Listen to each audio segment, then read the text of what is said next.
A letter, although arguably an existential poem, draws on Moraes' biographical experiences. Thus, the tone of the poem is more personal and intimate than that of his other poems. Rather than illustrating a point about human nature in short, he recounts his struggles with anxiety and despair stemming from his inability to find a cultural identity, and how this results in a perpetual sense of alienation deeply characteristic of modernist works. Moraes begins the poem by establishing a setting where the speaker feels alienated. Significantly, the poem is set in India where the class and caste divides are set in tone and create rifts in society. The description of caught, hot verandas where chauffeurs drowse, uncaught, evokes concrete imagery of a tropical heat so intense that it drives people to sleep. This immediately suggests the poet's own unease and discomfort with the land of his birth,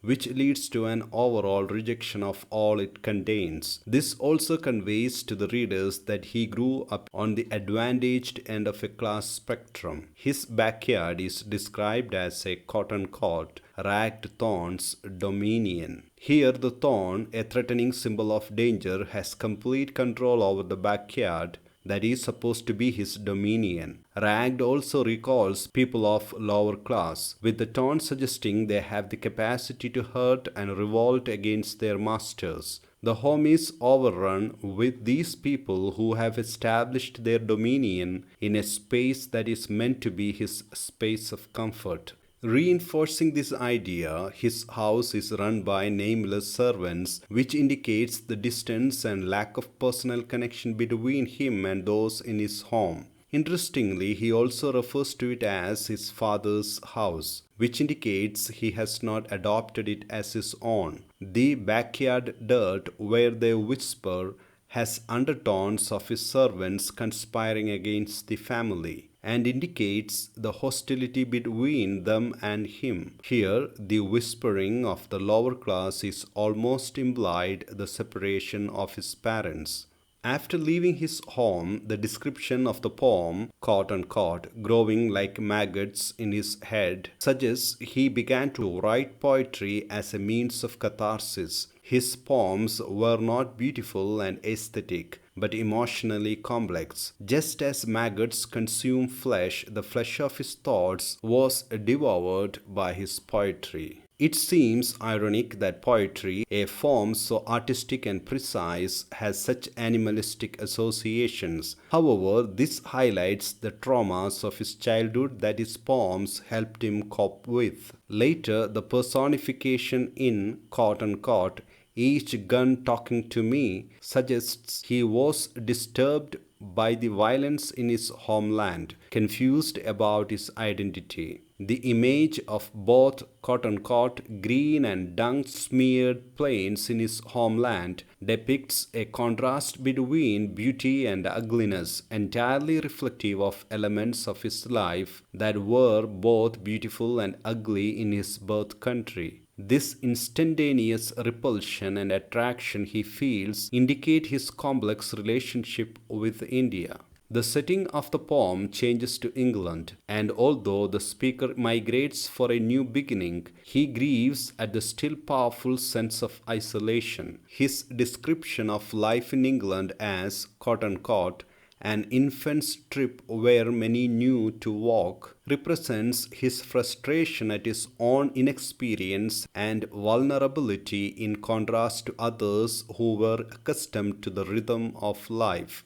The phrase he chooses, quote unquote, stumbling dumbly, indicates that his lack of control is creating an exasperated sense of helplessness. His recounting of the humdrum rhythm of life and having to learn the quote unquote literature, drink, talk, unquote, emphasizes his view that these activities were a waste of breath and suggests his existential angst. Moraes uses pathetic fallacy here to highlight his sense of despair. The gloom of the English rain is reflective of his bleak and desolate outlook on life. Interestingly, the cold English rain is the antithesis to the hot Indian sun, and yet he feels comfortable in neither setting.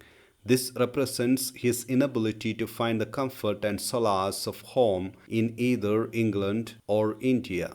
The image of the English valleys, which are full of death, being too wild and too walled, suggests he is both too restrained and too uncontrolled. The binary opposition between freedom and restraint again reflects his sense of unhappiness at living in either extreme. These valleys are metaphorically representing the setting in which he explores England's court literature, drink, talk, unquote. This setting holds the propensity of his self-destruction, as he is both encouraged by excessive freedom to explore these English customs while being limited by the need to conform. These oppositions heighten his despair in England. A turning point in the poem is when the speaker begins to find solace in the advice of an older poet. This poet, with his quote-unquote conversation like an avalanche, suggests that the poet persona is bombarded with information by his exotic mentor made garrulous because of his consumption of alcohol. The mentor is described as a quote-unquote tuskless elephant, indicating that he is large and imposing, but past his prime, now a quote-unquote wrinkled and heaving dying poet. On the advice of the poet, he looks for love, which turns into heartbreak. From this point onwards, his constant search for love and lust becomes a repetitive motif. There is a lacuna in his life, which he is trying to fill with love. The tone of celebration of his first love is immediately contrasted by his disillusionment when the love does not flourish.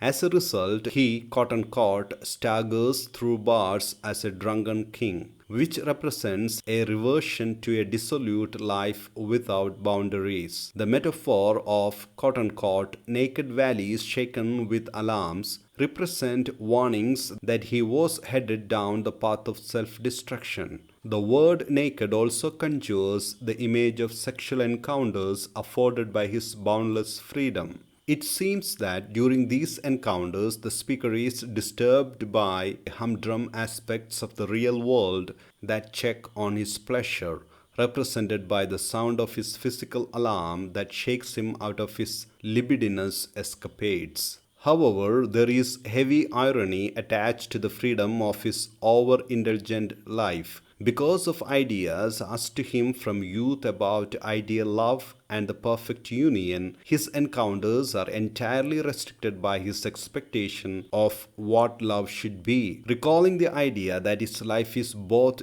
too wild and too bounded.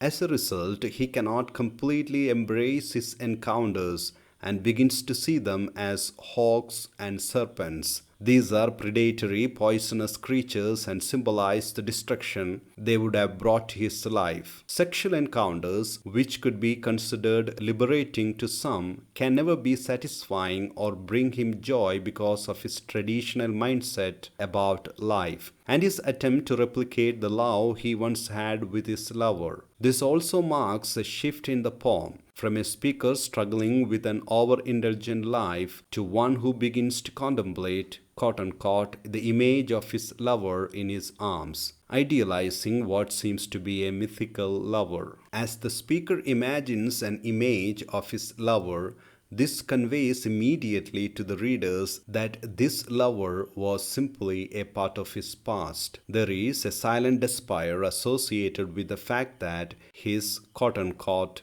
sail was driven to loneliness. Here, the extended metaphor of navigation indicates he navigated himself towards loneliness and sacrificed his relationship by giving up on his love and resorting to various encounters. As a result, the speaker abandons the westward haven, a symbol for the utopian world and perfect love he yearned for. Instead, he now lives in idealist memories of the past and what could have been. He now makes a landfall in a beautiful idealistic dream. The image of him settling near a gentle river where the swan sleeps with cotton caught her young under her wings evokes visual imagery of an Arcadia where the external love, domesticity, and wedded bliss exist. As a result, by the end of the poem, the poet's despair finally shifts to envying but peaceful resignation. He finally accepts a life where he can only experience this love as an